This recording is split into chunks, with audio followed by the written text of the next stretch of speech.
The following program contains the opinions of the host, guests, and call-in participants. These do not necessarily represent the views of this show's distributors or sponsors. This program may contain obscene, profane, or otherwise objectionable language. Viewer discretion is advised.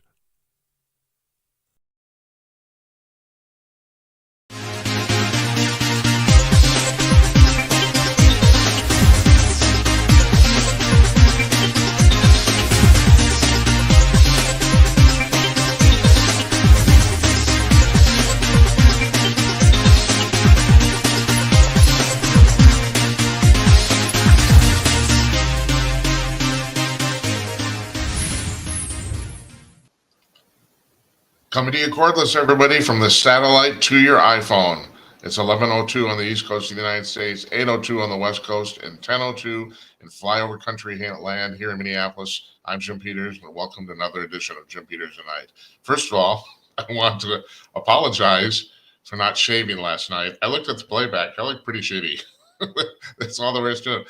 Tonight, I did shave and shower, and for that guy who keeps texting me, telling me I have greasy hair, I just got out of the shower just now. That's what's going on. It's wet. All right? Stop it. No, actually, it entertains me. All right, and speaking of that, okay, what do we got going on tonight? Tonight is Ham Cam Thursday. I'm trying to come up with some tricky alliteration for Cam, and I came up with Ham because you guys are all basically trolling egomaniacs. I know that. So I thought Ham Cam Thursday, that's what it is. I'm going to talk tonight. You're going to call in. That's the way this works. The number, there's no number. It's video. You call in. All right, I get this confused here. Right there. jimatnight.com/call. That's where you go. There's a big blue button at the top of that page. You hit the blue button and you're in the queue. It's simple. Here's the only caveat. You have to use a Google Chrome. You have to use a Google Chrome web browser, but you're using one already anyway, so it doesn't matter. If you're on an iPhone or an iPad, you use a Safari browser that comes with it, because you don't know this. You can download the Google Chrome browser and a Firefox browser and a whole bunch of other browsers for your iPhone or iPad. It's just another Safari browser. They use the exact same mechanics. On iOS, you can't upload another web browser engine. You can't do it. So it's the same browser with a different cosmetic interface. All right, and you see this right down here? Right there. All right, I reactivated this for tonight. That's a QR code. If you aim your camera at that, you will immediately go to the page where you can click the big blue button. Now, I'm sitting in bed about a week ago. I'm staring at the ceiling. I'm trying to figure out how we can make this easier. And it just occurred to me, there's no reason that QR code can't link directly to our studio. You don't have to, in other words, you don't necessarily have to go through that call-in page. You can actually, because that's just a link too. It's a very, very complex link. Doesn't matter. The QR code can handle it. So I'm going to have that reset during the weekend. You'll notice now that this QR code has not been on the screen for quite a while. I took it down after about our first month because I came to the conclusion it was actually sometimes blocking the face of some of our guests during interviews. So I took it down. And so now I'm going to change it. And like tonight, we don't have a guest. So you're calling in. You're the guest. You want to be the guest? You call in. We can talk about anything you want. Anything. So you can go to jimatnight.com/call. Also, you can text me or you leave me a 30-second voicemail message. Let me do that again. You can text me or leave me a 30-second voicemail message at the number right here, 408-458-5088. You can remember that, 408-458-5088. You can text me, call me, that goofy guy tells me I don't wash my hair. You can do that. You can be him. But like I said, I watched it tonight. Okay? All right, so we have no guest tonight. Monday, I'm taking off. I'm going to the dentist. Last time I went to the dentist, I took off, and I'm glad I did. I wasn't sure what was going to happen. I was not in the mood to talk that night. I was kind of messed up. You know how the mouth is messed up. You can't talk. So we're doing the same thing on Monday. But that's okay, because that leads to Tuesday. Tuesday, Halloween. October 31st, our first annual Halloween BS Spooktacular. So the deal is, I'm going to be in costume or whatever you want to call it, mask or something. And Don Zorro's coming, and Tim Conaway, presidential candidate, he's showing up. And maybe or not, maybe not Larry Newman. And Jeff Meyer was on last night. I'm hoping he calls in for a few minutes. He's actually going to be out of town, but he can. I told him go to the men's room and call. He's going to be in a meeting or something like that. So I said, just go to the men's room, just call for 5 minutes, and you can call too. I prefer you have a costume on, and also you can drink. Now there's nothing that says you can't drink during the show anyway, and I suppose after you listen to me enough, you probably want to. But yeah, I'm not dissuading anybody from drinking. And we're calling it the BS show because we're not going to talk about anything of any importance whatsoever. However, knowing those guys, we will probably drift off into some politics somewhere. I don't know, but that's not the point. That's not what we're trying to do here. That's not what's going on. All right, so I got a lot of I got a full outline tonight. I do this. I have that. You guys know this. Do this by outline. So first of all, I want to talk about this thing that happened in Lewiston, Maine, the shoot up. All right, this it's what time is it right now? Local time. It's 10:08 Central right now. The last I heard about an hour and a half ago, it appears that they maybe have this guy either cornered or he shot himself, one or the other. That's what it appears. It is home in Lewiston, Maine, or actually his home was outside of there. The shootings were done in Lewiston, Maine. I have some thoughts about this whole thing. And you may disagree with me, and that's fine. That's kind of the point. I'm trying to make you think here. I don't do this to make you agree with me. I don't, except for climate change. Climate change is the biggest bunch of fucking bullshit you've ever seen in your life. Climate change is complete and utter crap. And if I can accomplish anything with this show over the next 5 years, is that I can convince you and the entire populace that that's true. There's no basis to climate change whatsoever. Actually, there's a kernel of truth to it. Yes, temperatures worldwide are rising. That's not climate change. That's a weather cycle. It's been going on for 300 years. And like Patrick Moore, who's on this guest estimable scientist that he is, climatologist, he was on this show about a month and a half ago. And he said that 300 of those years, for half of those 300 years, there was no industrial manufacturing. Humans weren't doing anything. We weren't producing anything. And the temperature is going up anyway. So if you think it's going up because of what shit we're making or cars or pollution, you're just plain wrong. Okay? That's the thing. They say follow the science. I did, and that's why I know it's bullshit. That's why I know. They don't follow the science. They say that, but then I don't think John Kirby understands the least bit what the hell's going on here. He's a dumbass. He's a moron. And Al Gore too. Anyway, other than that, my job is to make you think. You don't necessarily have to agree with me. That's the one caveat. Climate change is bullshit. So here's my deal on this whole shooting thing. I know it's terrible because so many people were killed. 18 so far, I think 22 injured, and with the last I heard, 3 of those people who are injured are in critical condition. They might die. So there's a lot of people who died here, but this is basically a local story.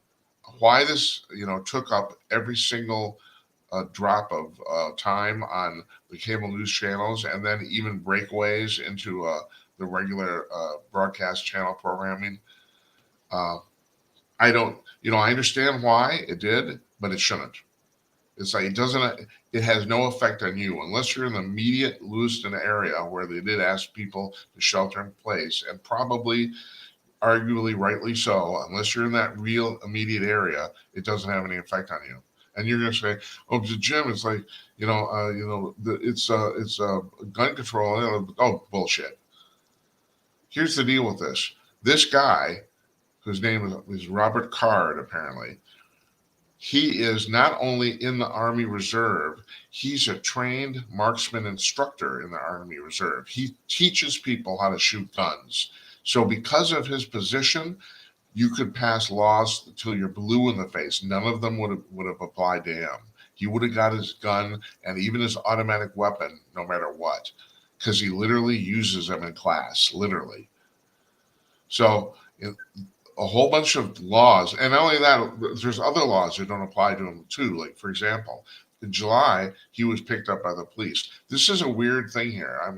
All right. I'm being a hypocrite here. I'm kind of going back to what I'm saying because I'm kind of curious to see what happened, because he led a battalion unit for a while, and he had high respect from his soldier underlings. Everybody said he was a really, really good commander, and not only that, they said he was really, really calm under pressure.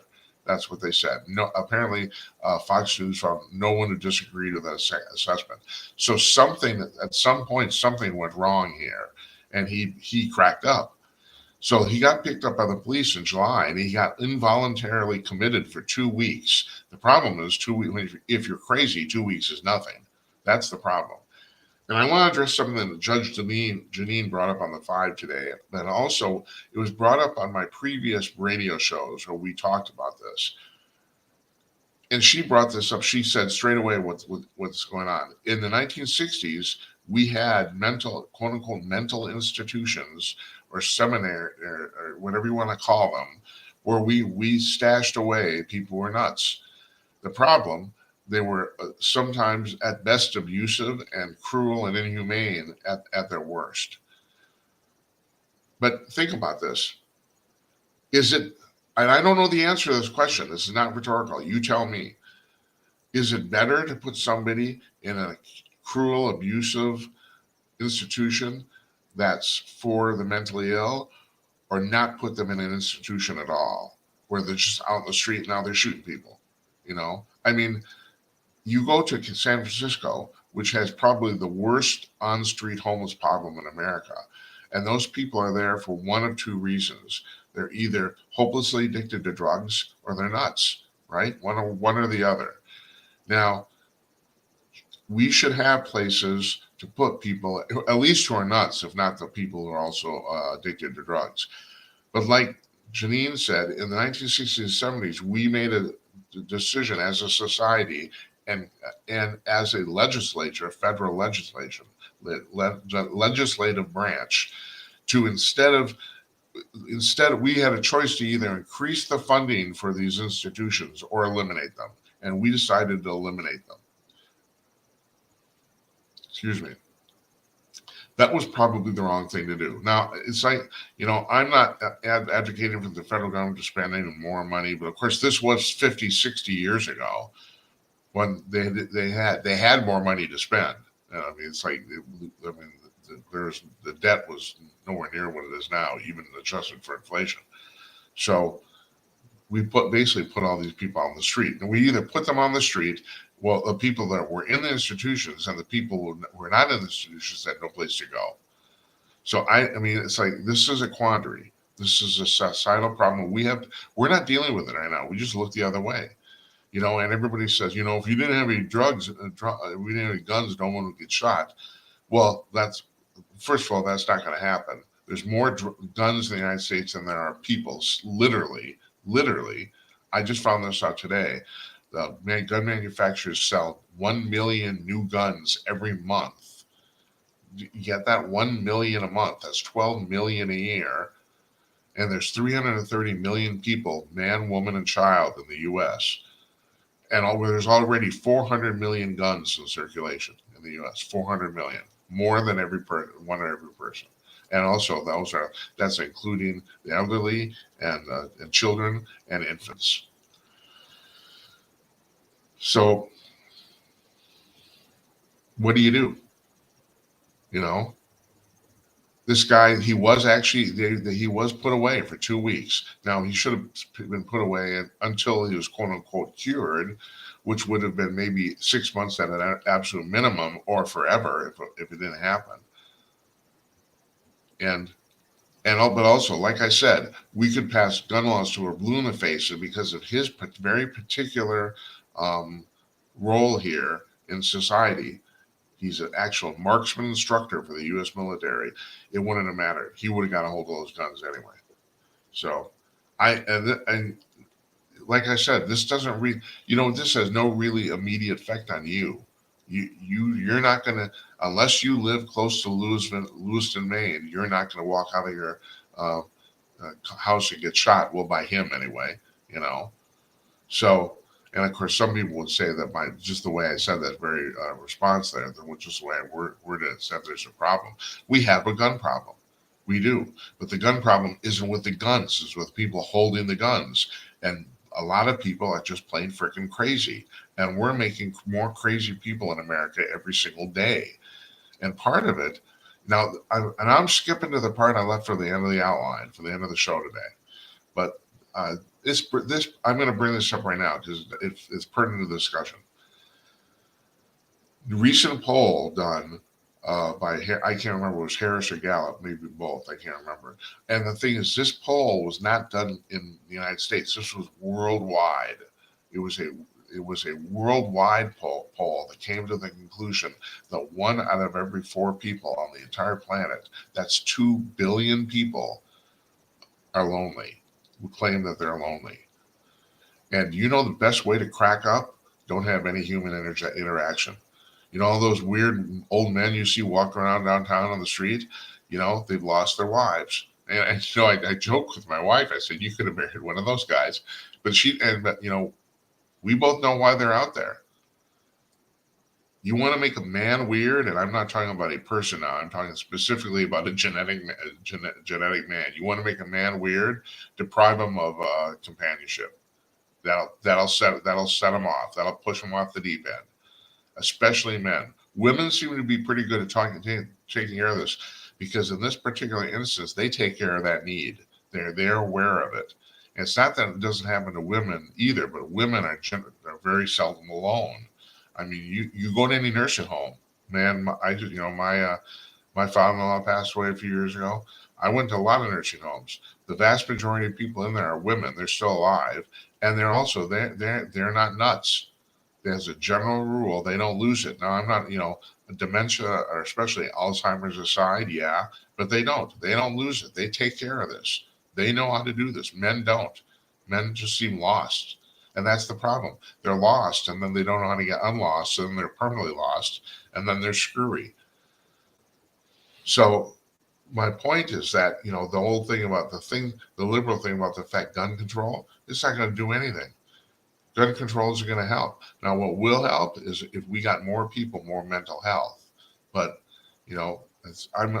I'm thankfully, this is the part where I'm glad I'm not in Congress, because I can propose a whole bunch of shit that would either not work or cost a lot of money and not work, or just cost a lot of money, and I don't know if people are willing to pay for it. But it's a societal problem. We got this. And here's my deal. I brought this up, I think, last night or the night before, because this is the second time I've talked about this survey. If this is you, go out and take care of it. And what I mean by that is if you're naturally shy, God knows I'm not, I'm doing this. If you're naturally shy, first of all, you got to get over that. And hopefully, as time goes on, as you get older, you will. It's something to conquer, and you have to do it because you need people around you. You do. That's all there is to it. Otherwise, this will happen to you. Got that? And it happened to my uncle. It's happened. I can't tell you the number of people I've seen this happen to. So it's not like when I say it's not like go out and get help. I'm not talking about a doctor. What I'm talking about is go to lunch with a friend. If you don't have a friend, join an organization. The most common organization in America to join is church. I'm not much for church myself, but the thing is, and I'm absolutely convinced of this. At this point in American life, church is more of a social organization than a religious one. People join church not necessarily to worship the Lord. They join church to be with other people. And generally, the people in church are high-quality people. That's the other thing. So there's the start. And, here's the deal. If you don't believe in church, well, just put it aside. The hell with it. Fake it. Go. It's like, it will help. It will. Then there's other things too. There's the Humane Society. You can volunteer. I love animals. It's like I volunteered a lot for the Humane Society here over the years. Anyway, yeah, that's my rant. I'm sticking to it. So what else happened? Okay, I'll tell you what else happened today. our friend David Strom, who I invited on the show next week. I don't know if he's going to accept. I haven't heard back from him. He's got a busy schedule. He's been on a couple times. He's one of those people. I try to have there's a handful of people I try to have on here about once a month. I try to get him on, and he's one of them. And he wrote 3 stories today in Hot Air, which just shows how brilliant he is. Let me just read the headlines of one. This is really headline: CNN: Hamas was really super duper nice to the hostages. And now this is the story they're pushing. Okay, that they released this elderly woman, and she said that they had shampoo, they fed us, they had a doctor look at us every other day. Yeah, she also said they beat the crap out of her. They said that too. They beat the crap out of her, and then they sent the doctor to make sure that she was okay. But CNN left that part out. Oh, the Hamas was super duper nice to us. Jesus Christ. What a bunch of bullshit. And now I'm going ahead on the timeline too for the show because I just realized, as I'm talking, this all goes together too. So here's another headline. This is from Breitbart. Disgraced CNN attracts pathetic 687,000 viewers during white hot news cycle. Their ratings are beyond terrible. I mean, it's like you can't even make this shit up. In the last 3 years, or actually since January 2021, when Biden took office, I'm not exaggerating here. CNN's ratings have dropped 90%. 90%. Now, we had a huge news cycle the last week. We had both a shooting and we had the Speaker of the House and this war. I mean, Gutfeld's show on Fox has been canceled, I think, twice this week so far because so much shit's going on. So, all this stuff's going on, and CNN couldn't crack 1 million viewers, even during prime time. They couldn't crack 1 million viewers. They're not even coming close to cracking 1 million viewers. And like I said, in the terms of the audience counts for ratings on cable television, anything under 1 million is basically zero. That means basically, statistically speaking, relatively speaking, nobody's watching, and nobody's watching CNN. Nobody. It's their downfall has been fucking astonishing. And it's like they can't seem to do anything to address it. And like John Nolte on Breitbart, probably one of their biggest critics, just said, "Well, yeah, they got a problem. Everybody on the air there is unlikable," and that's true. I won't watch it. I watch it very occasionally just to see what they're doing, just to get enough taste to see what's going on. They're extremely unlikable. I don't want to watch any of these people. They seem personally unlikable, and they got liberals stuffed up their ass. And like I said, my big problem with this is that you watch MSNBC, okay, they're liberal retards, and that's fine. But the thing is, they are. That's what you're tuning in to see that. That's what you're watching. You watch Fox News, you get kind of sort of milquetoast right-wing view, okay? And you watch Newsmax, you know what you're getting. CNN still claims to be an objective news source, and they're so far to the left, it's mind-boggling. That's my problem. There's just an inherent, it's the original hypocrisy. They still think they're an objective, unbiased news organization. Not only that, I think they believe that. I've watched enough of this. I think they think that. I really think they think that's true. They're crazy. They're nuts. It's like, so nobody's watching. And seriously, Nolte brought this up, but he didn't have to bring this up to me because I still remember 1992, the first Iraq War is when CNN started in 1980. You have to remember this. They were the very first solely dedicated, exclusive cable television channel, not news, cable television, period. They went on live 24 hours a day on cable TV in 1980, and cable TV was in its infancy. There were no other live channels on cable television. And CNN did this, and they weren't on a broadcast outlet, and everyone thought Ted Turner was nuts. Well, it turned out for a while that he showed them they were all wrong. I know that he has said now, he's an old man, but he has said, not so much privately, but publicly, that the biggest regret in his entire career was selling CNN.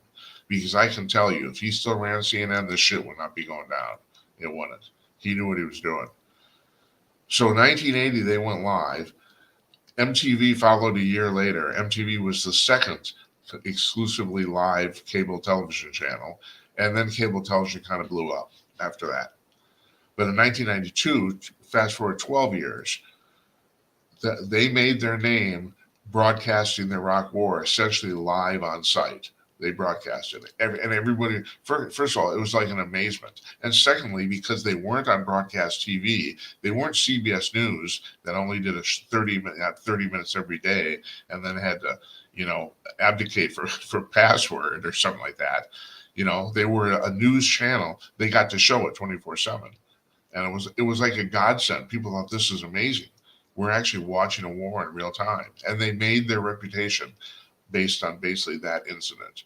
And they ran off into glory years till about roughly 10 years ago. I don't know. It's about the start of maybe around a year, around when Donald Trump came down the golden escalator. They decided that they weren't going to report the news anymore. They were going to be social justice warriors. And we should, there are people who warned us, and when I say us, the American public, that these kids coming out of college were full of shit.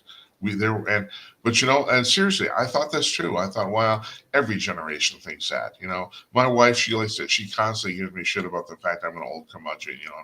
I'm bitching about these kids. And she, that's her thing. Every generation is bitched about the kids coming up after them. But we have a problem here right now. Greg Gutfeld said this on one of his shows. He's absolutely right. He basically mirrored exactly what I was thinking. And that is, there have always been college kids who have protested freaking everything, always. I mean, you go back, well, first of all, we protested the Vietnam War, and history has basically shown us to be right about that. That was, basically 55,000 Americans died essentially for nothing, and that's what the kids were preaching at the time, is that, it was handled very, very badly. It's almost a textbook case of the military-industrial complex. You almost get the impression the only reason we did this was to keep a bunch of armaments manufacturers happy. You almost get that impression. Okay, but the problem now is, for the first time ever, and this is like liberalism really, really raising its ugly head. And I got this on my outline too, so I'm segueing right into it.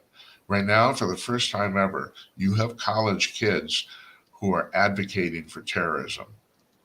It's mind-boggling.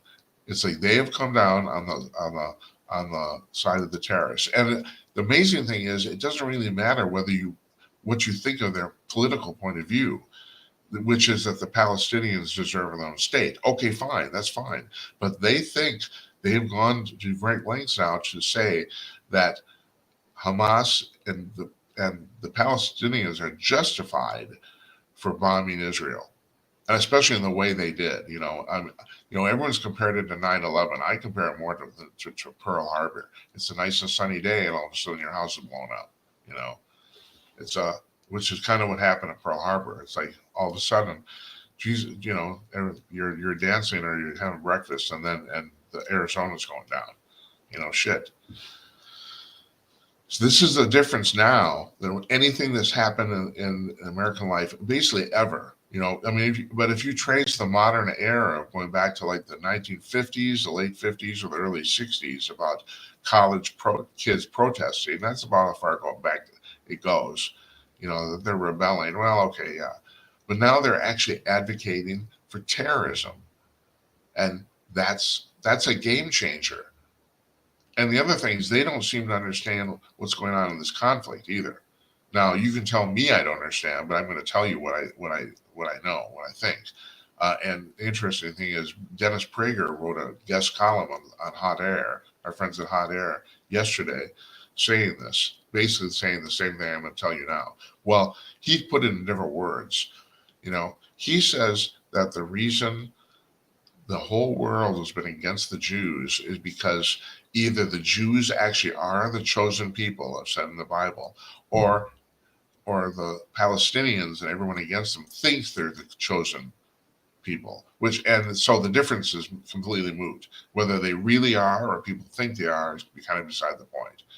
So either one makes them the chosen people, and that for that reason they should be bombed off the face of the earth. I put it differently, and I think my uh, explanation is probably more clear. It's envy.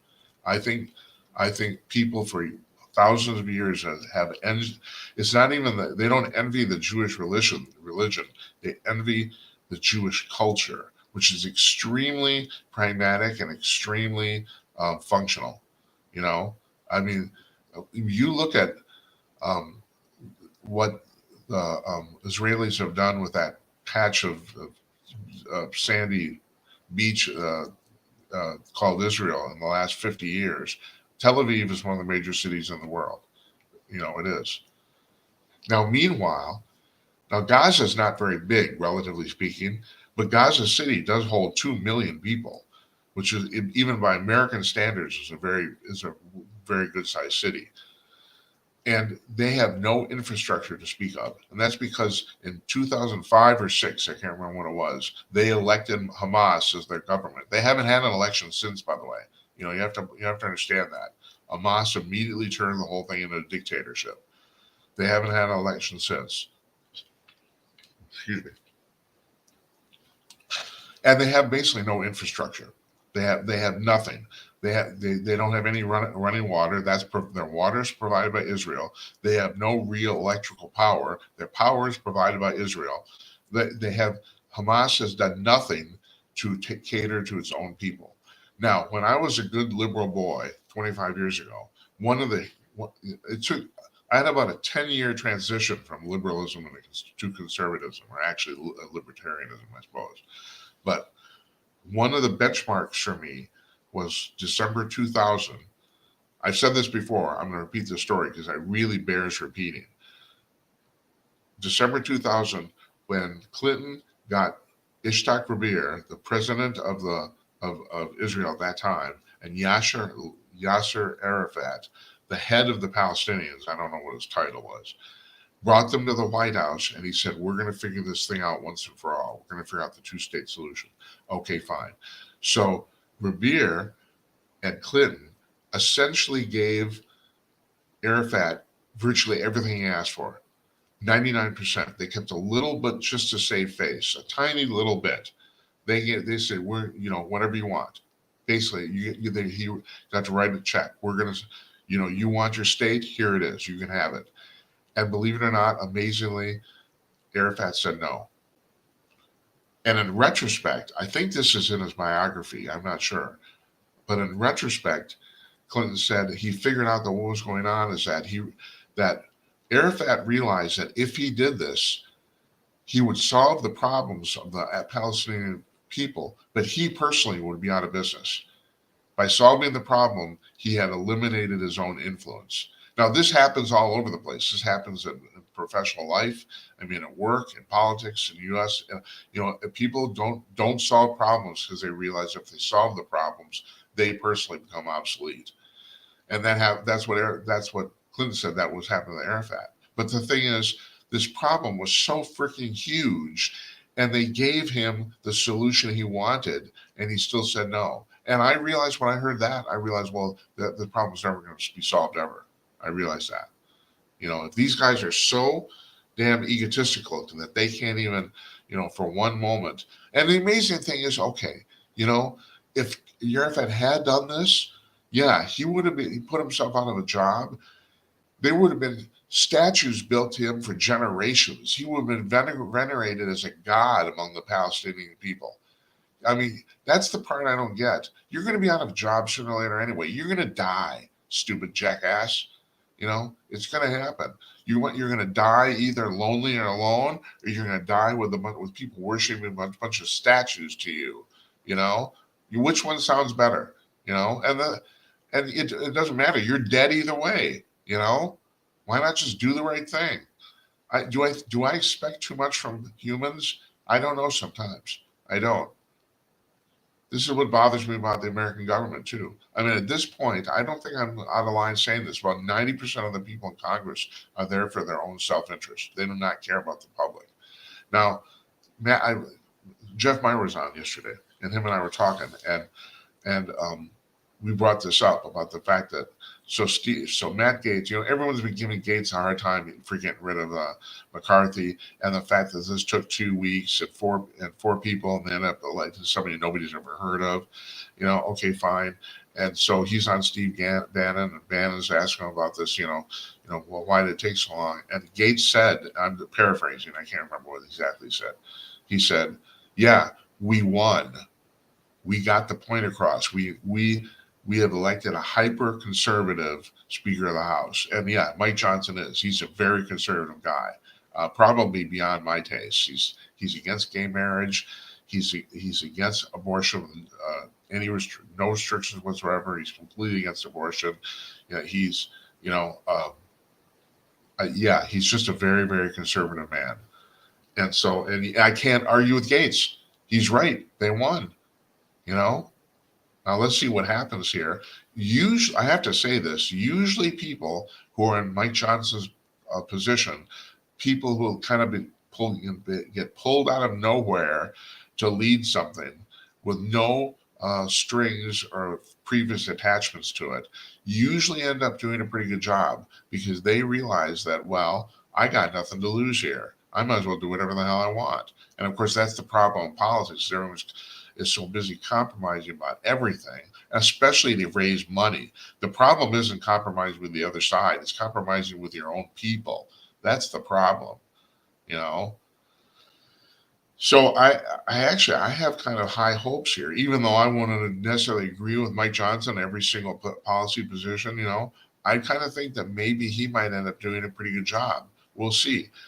His definite shortcoming is fundraising because he's never done it. But they're raising so much money, too much money anyway. And this never gets pointed out in any um, on any pundit show or anything like that. But every study ever done in the last 50 years has come to the conclusion that there's no correlation between the amount of money spent on a campaign and who wins.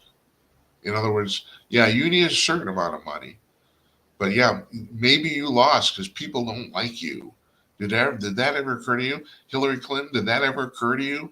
That maybe people just don't like you? Did that ever occur to you? After you spent what, $1.5 billion, and the New York Times and Huffington Post said you had a 98% chance of winning. And let's point this out. You did get more votes. You actually did. You still lost. Because in the American system, it's not just the amount of votes you get. You have to get them in a certain order. That's the way it works. And also, let's address that too. This thing about getting rid of the electoral college. My mother. So my mother's 99 years old. She's been on the show. She's extremely liberal, and she wonders what happened to me. I'm disappointed. I have now disappointed her. Okay, fine. But the thing is, she says, no, this electoral college thing is bullshit. It's like, every person's vote should count, blah, blah, blah, blah, blah. This is why the electoral college exists, folks. Now, you listen to me. There's a very, very good reason for this, because when the Constitution was enacted in 1792, there were 15 million people in the United States. There were 13 states. Got that? There were two huge cities, New York City and Boston, or Manhattan, whatever you want to call it at that time. Because yeah, there were no boroughs then. It was actually New York was Manhattan, but they were way larger than any other cities in the colonies. Okay, so what they wanted to, they being the founding fathers, what they were trying to avoid is they said there's a possibility that in these two large cities you could have a candidate who would be extremely popular in one of these cities and virtually unknown in the rest of the country, and they could still win. And that's what they were trying to avoid. That's the reason the Electoral College exists. They said that's not good for the country, and it isn't. Now, you fast forward that to today. Here's the really weird thing, and the thing is, this has been going on. The Romans noticed this 2,000 years ago. The more dense a population is in an area, the more people you have in an area, the higher chance they are that they're liberal. And nobody really knows why. But this statistic this is held for thousands of years. So you go to any major city in the United States and you wonder why all these cities have all these problems is because they all elect liberal governments. Here in Minnesota, in Minneapolis, we haven't had a Republican council person on the Minneapolis City Council in 20 years, and we haven't had more than one in 50 years. This city is run entirely by liberal people. This is not the least bit unusual. I don't have to tell you this. Even down in Texas, conservative Texas, Austin, liberal, Dallas, liberal. It's like it's there's something about it. You cram a bunch of people in a small space, and they're liberal. I No one understands it. So what the by eliminating the electoral college, you would basically have the multifaceted version of the same thing. You would have uh, liberal enclave. The major cities could elect a candidate that was completely unwanted by the rest of the country, even though they have like less, you know, people overall. Now the interesting thing is, if you've seen the electoral map from the 2016 election, Hillary Clinton, that's exactly what happened. Trump won the vast majority of the counties in the United States.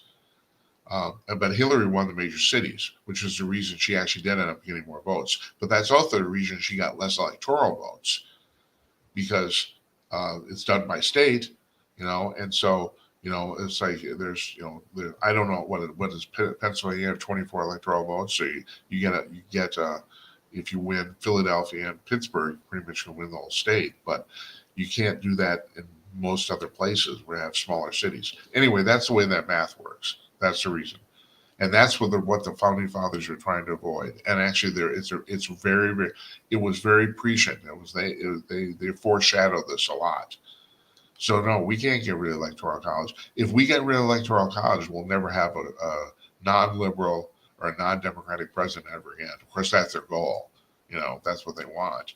So that's what would happen. I mean, right now we're between. I mean, they have the press locked up, they have academia locked up, and they have the current federal government. Most of the people who work for the federal government are liberal, and although you may see statistics that say that about the fact that there's plenty of jobs open in America, the last thing I don't know was last month or the month before, 25% of all the job openings in the United States are with the federal government. Not even state and local governments, the federal government.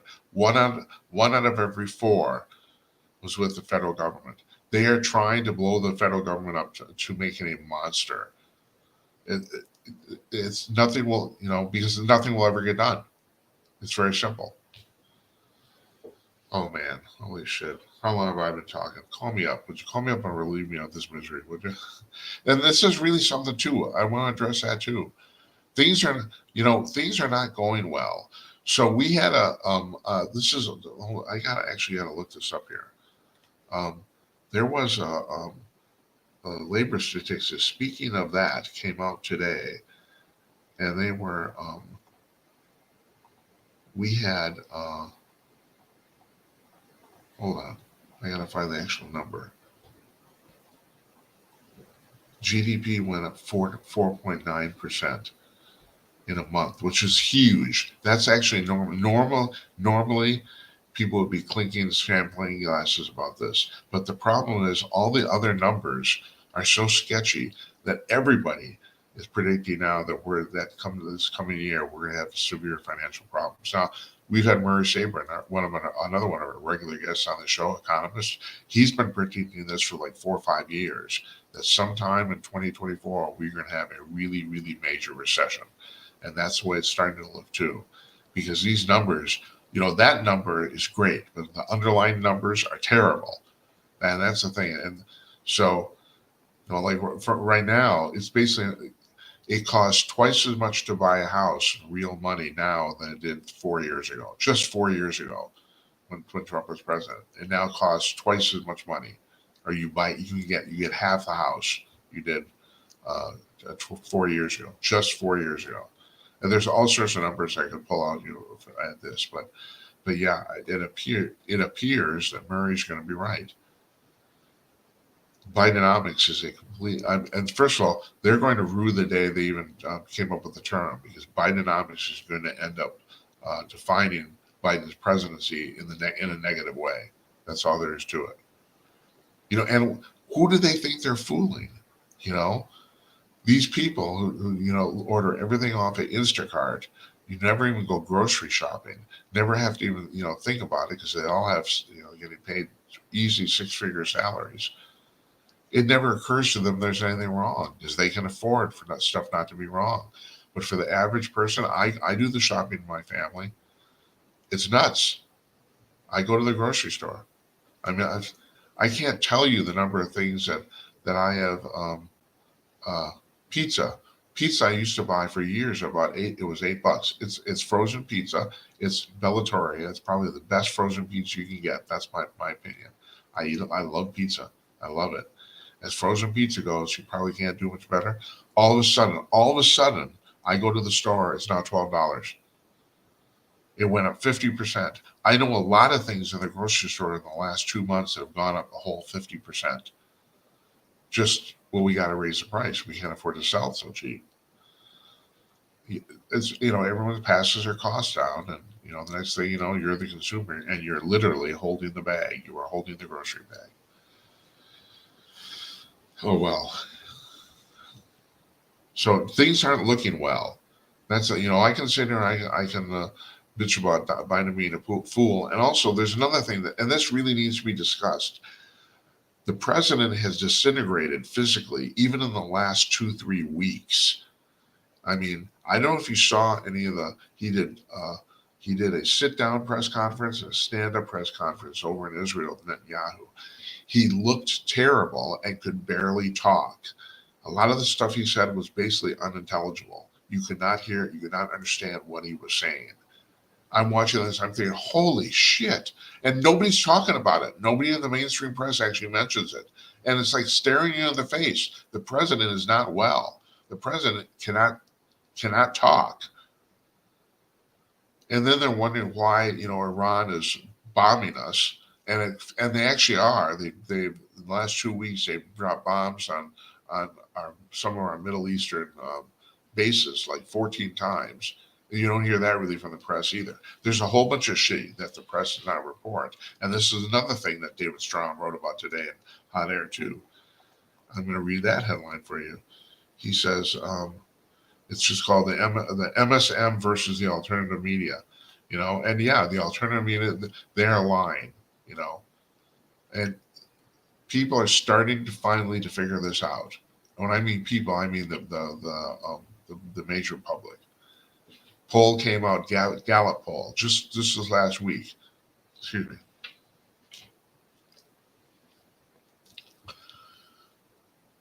Trust in the press in the United States is at an all-time low in the media. 32%, only 32% of the people in the country said they trust the press. It was either quote unquote a lot or a fair amount. All the rest of them where it was negative. That's the low. That ties for the lowest it's ever been. 32%. People are starting to. The average person is starting to figure this out. Now, I got to admit, I know a lot of my liberal friends that haven't. They're constantly telling I do not, when I go out socially, I don't talk about politics at all. I never bring it up. And my friends have started, I have to say, they're starting to clue in on this. And one of them actually said a very nice thing to me a couple of weeks ago, which I'm not going to mention on the air. But it was to the point was that, they have learned not to talk about politics either. And we have a much better time. We're not there to, it's like, I'm not doing a show with you, it's like, this is my job and I'm not doing a show with you. And we're not, we're here to enjoy each other's company. Not only that, some of these people I've known for 40, 50 years, literally. I'm a really old SOB. And so what is the point of, this is in real life, quote unquote, real life, when I'm out and about, my thing is, and I know there's a couple of people in my industry here that disagree with me, but I don't really care. Unless I really think I have a shot at changing somebody's mind about an issue, I don't want to talk about it. I don't. Well, maybe it's because I have this outlet. I can do this, So I'm talking to you folks 4 nights a week. And look, okay, we've only been on the air 10 weeks, right? I have to be honest with you. Not a lot of people watch the live show, but the numbers on our playback are pretty good. I'm pretty pleased with that. I am, especially considering the fact we've been doing this less than 3 months.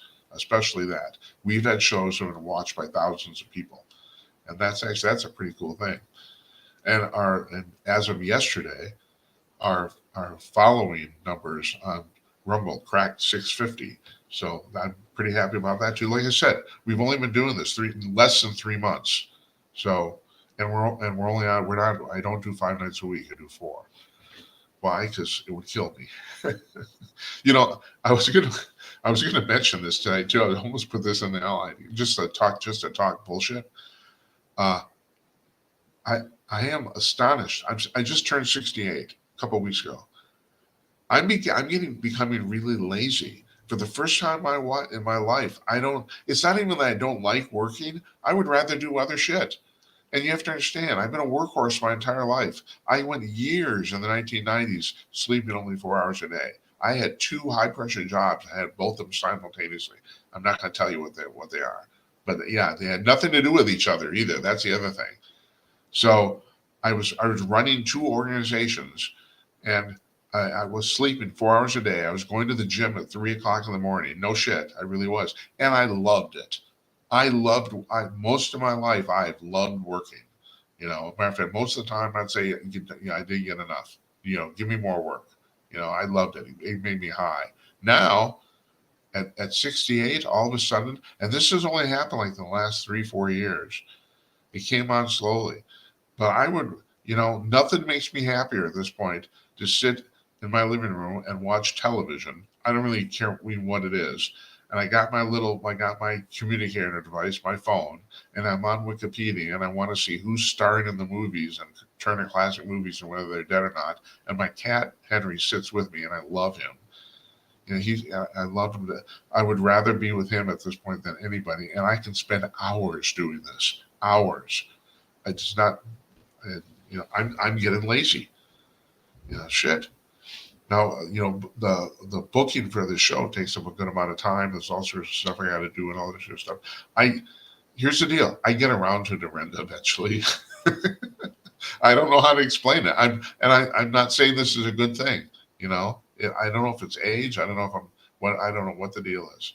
I mean, I still prepare for this program every night. I like talking to the people. I like interviewing people. I read the books. I do all that stuff. I do that shit. But I don't know. I don't know what it is. But anyway, so Strom writes a story in Hot Air today, and he's absolutely right. It's like the people, the public is basically starting to get a clue that.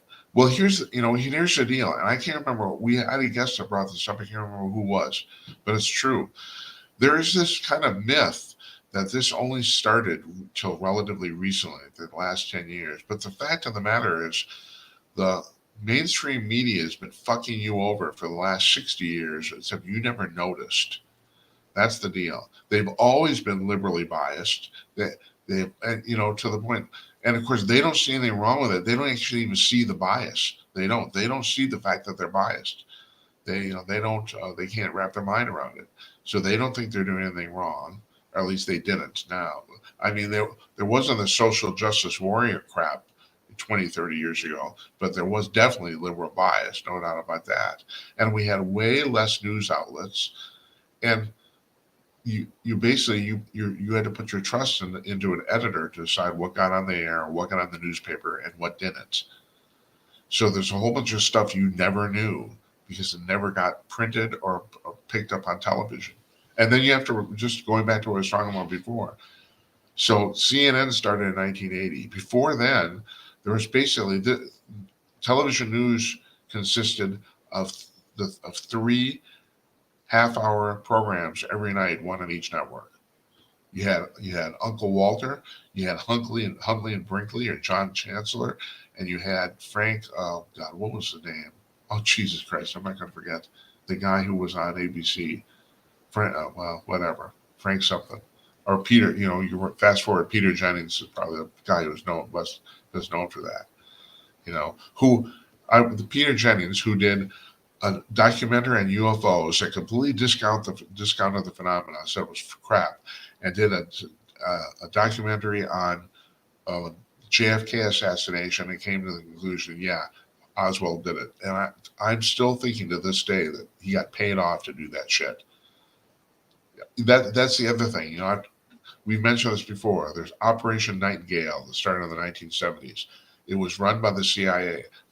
This is not speculation. This is verified shit. You can look this up online. It's through the Freedom of Information Act. That's how this was discovered. The CIA in the 1970s paid the 400 most prominent journalists in America. They weren't nobodies. They literally went down the list of the most famous journalists and approached them one by one and said, here's the deal. We want to do your patriotic duty. We want you to either report certain stories incorrectly or not report them at all. And we will tell you which ones they are, and we'll pay you to do it. And some of the reporters were so damn flattered they were asked to do this, they didn't even take the money. No shit. No shit. They thought, well, my government needs me, so I'm going to do that. And that was that was kind of the attitude back then. No one really, until Watergate came along, nobody really questioned the federal government about anything. You figure you were, this was about the time, this happened just before Watergate had kicked in, but that was still, so you had years of this, of the government paying, or the government, or specifically the CIA paying reporters to report stories wrong. And I swear to God, I think Jennings got paid for both the UFO shit and the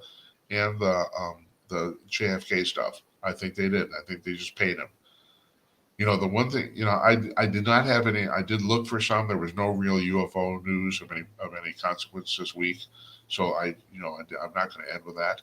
But I will tell you about my utter fascination, and I talk about this all the time. I don't care because I think it's really important. My utter fascination about the fact that of how the UFO phenomena intersects with both the media and politics. Because people, say to me, my big claim to fame is that I've been saying for 30 years the UFOs are real. And for 30 years, people said I was nuts until that article came out in the New York Times in December 2017. Now, Congress is looking into UFOs. I mean, the whole atmosphere and attitude around the whole thing has changed. And so people ask me, how did I know? And I'll say, and my answer to that is, well, you may think that I had a feeling or it was believed. No, it wasn't. It was government documents. There are government documents that talk about this since the 1940s, and especially from the 1950s onward. There's no real, with one exception, there's no real documents that talk about aliens, but they did definitely talk about the UFOs. They're all over the place. I mean, I can't even tell you the number. I would say at least 6 dozen different governments documents that have been uncovered through the Freedom of Information Act historically that discuss UFOs. And in virtually all those documents, memos, it was either discovered or acknowledged that UFOs are real. That's the thing. That's why I knew. It was simple. It was very simple. The government knew. They admitted they knew. Now there's no speculation about who was piloting these things, but the UFOs are real. So then the question is, well, Jim, if you knew, how come this never got reported? And my answer to that always is, that's a damn fucking good question. I don't know. And that, I think the reason is because the CIA paid people not to report it. That's what I think. Up until recently, up until 2017, if you reported anything about UFOs, you were kind of laughed on the newsroom, or it's like it was a joke. It was the type of shit that made the bottom of the newspaper column for fill-in. But it's not a joke; it's real. Now, I said about the one exception. There's no smoking gun that says that the aliens are here. That's the thing. There's always been the separation between the UFOs, the flying machines, and who's piloting them. But there is one document. It's on the FBI Vault website. It's the single most viewed thing on that website. It's a one-page memorandum from some field, what are they called? Special agent out in the field to the Home Office, to J. Edgar Hoover. And it says that the memo is basically about this. It says, just to paraphrase, it says, well, we've got these three, we're out in the desert somewhere in Arizona or something. We have these three this crashed extraterrestrial spacecraft and these 3 dead aliens. What do you want us to do with them? That's basically what the memo's about. Now, for years, once this got slipped. The FBI vault was open with like 1 million documents in it, and so somebody stumbled onto this, and it's been passed around all over the place. The UFO community went nuts. The FBI's response to this was just bullshit. It was a complete, utter mistake. They were mistaken. Nothing to see here. That's what they said. Well, bullshit. Come on. So, what's a bunch of FBI agents couldn't tell what an extraterrestrial spacecraft was? I mean, that's crap. It's the same thing about Roswell. People forget this. So the Roswell, New Mexico was I can't remember the name of it. It's a 501 bomber group, is it? I think it was. That was the only bomber group in the entire world in 1947 that knew how to drop atomic bombs. It was the bomber group that bombed Nagasaki and Hiroshima. The only one on the entire planet. All those Russian military shit, all Japanese, didn't matter. It was the only one. So because of that, the absolute best and brightest in the Army were sent to that base. They were all fucking military geniuses there. So they put out a press release saying, well, we got a crash flying saucer. And then the next day they changed this to know it's a weather balloon. You're going to tell me that the most brilliant people in the Army couldn't tell the difference between a weather balloon and a crash flying saucer? No, that's crap. These people, and the people who came forward in later years, Walter Hopp, what's his name? Jesse Marcel. All these people who are witnesses to this, they said the same thing. When it was insulting to their intelligence that they couldn't tell the difference between a weather balloon and a crash flight. And then the story was, well, it was a special weather balloon. It was a top secret mogul weather balloon to capture Soviet radar or something like that, and which was a real program. It's still a fucking weather balloon. It's a balloon. Actually, the mogul balloons were a bunch of balloons set up in series. There were like 9 balloons, but still, they're balloons. What the fuck? It's like somebody actually figured out that based on the description of the debris field at the Marcel Ranch outside of Roswell, actually, it's closer to Corona, New Mexico, that there's no way that even 9 or 10 weather balloons, which was the mogul array.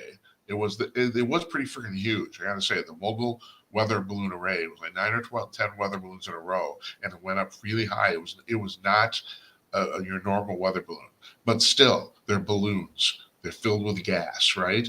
Okay, somebody figured out that there's no way in hell that balloon could have created enough debris to fill that debris field. Not even close. Why? Because it's a fucking balloon. That's why. So some of the shit is just so plainly obvious that you can't. It's like I master the obvious for bringing it up. It's like kind of end of story. Like you're going to tell me the most brilliant people in the Army could not tell the difference between a metallic flying machine and a weather balloon. Bullshit. Well, that's my story, and I'm sick of doing it. And you didn't call tonight. I'm depressed. That depresses me. So okay, so we're taking Monday off. The next thing in time I'm going to see is Halloween. We're going to have a special Halloween backdrop here. We're changing it. I'm going to have some sort of costume on. I told the guys who are coming, I said, look, here's the people I invited. I said, look, your costume at minimum has to be either a mask or headgear, one or the other. You can barely see me, although I'm wearing a sport coat tonight. Excuse me, I hit the microphone, itching my nose. I kind of got this. So I'm trying to spiff it up a little bit. I don't know. That's our show, folks. I'm getting out. I'm gonna go have some iced tea or something. Yeah, I want to thank you for watching. I can't tell you enough. I enjoy doing this immensely, and I'm glad like I said, our numbers, considering the fact we haven't even been on the air 3 months, our numbers are pretty damn good. I want to thank you for that. So. We normally we're off on Friday anyway. I'm taking Monday off. I'm going to get teeth work done, and I don't want to trying to talk at 10 o'clock at night. Last time, it's the same thing. I had like a 4 p.m. appointment, and I got home. I wasn't feeling good, And even at 10 o'clock when I would have normally done the show, I kept track. I still wasn't really feeling good. I'm glad I took it off, so I'm doing it again. I might feel fine at 10 o'clock on Monday night, but I'm not really going to risk it. And besides, Monday will be fun, or Tuesday will be fun. So I hope you folks have a nice weekend. Good night, Esperanza. Good night, Uncle Nani. And good night to you, wherever you are. Thanks for watching. We'll see you.